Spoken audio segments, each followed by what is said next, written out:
This is what he does. Yeah. Keep on moving. Yeah, he gets so hyped up. I love taking him for bike rides. He'll rip me right off. He'll move to us.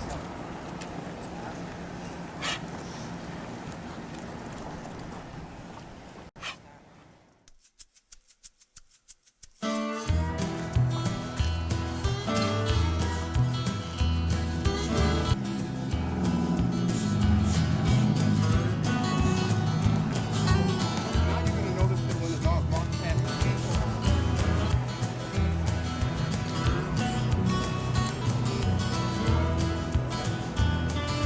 look at folks.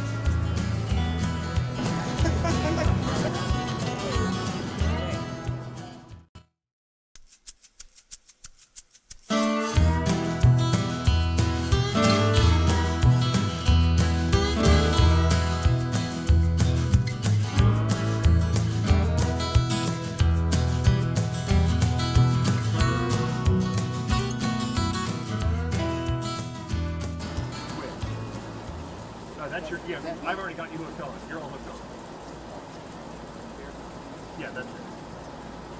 I'll hold this for a second.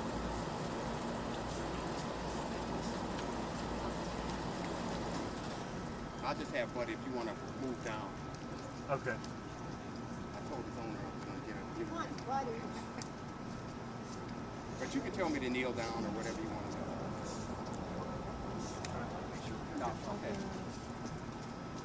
Did you sign a release? Yes. You signed up on the background with everybody's dogs. Well,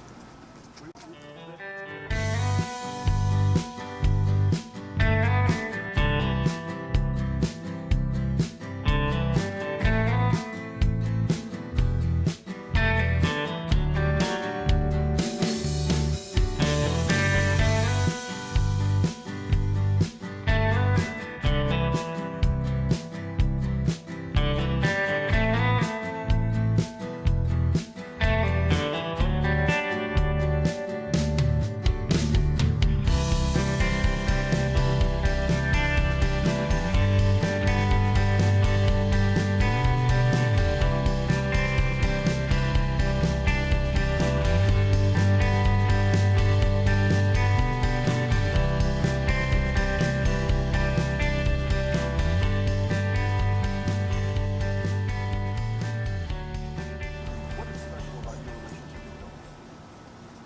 I think the greatest thing that I love about dogs is that their language is so unique that you actually develop a different relationship with them once you understand them, and you can't communicate with them like we communicate with humans. So understanding them as a co-equal as opposed to a separate species that is less or more intelligent than another species. How did you learn you had this special connection? At what age did you start doing it? Well, I grew up in Detroit, so the dogs would always chase us down the alleyways. But I noticed that when we were being chased, that the dogs would run right past me. So at that point, I started to figure out what's going on here. And then I began to notice that my behavior was always calm, and they just ran past me. What do you consider a high quality outcome from the training?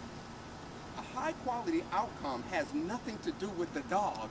It has everything to do with the human.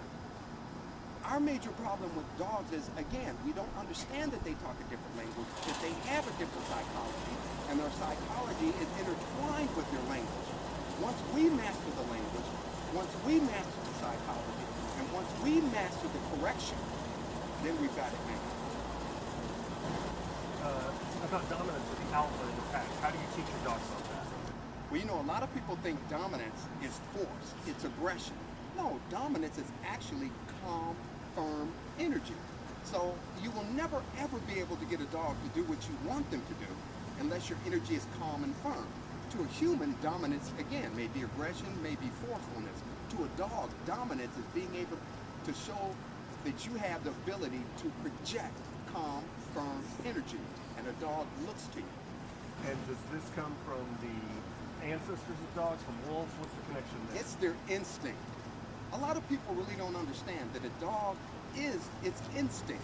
I say this all the time. It's like a little Borg on Star Trek. They all think the same, They all do the same. They have slight differences in their personality, but their language, their psychology, everything is built inside of a dog. As long as you can tap into that, you can command a dog. And does this run across the canine species?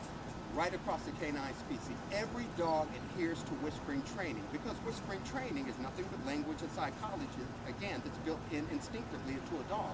All I do is tap into it. And the non-domesticated canines? Well, all canines, except for wolves. Wolves are a little bit different.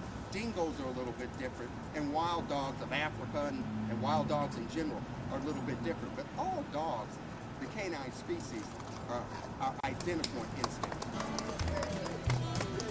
Okay, So I'll go down here and set up the camera down there for the whole walk. If you and your dog have not signed a release, please do not get in this shot. And this is our last shot. So thank you very much. Can I sign a release? We are out of releases. Oh.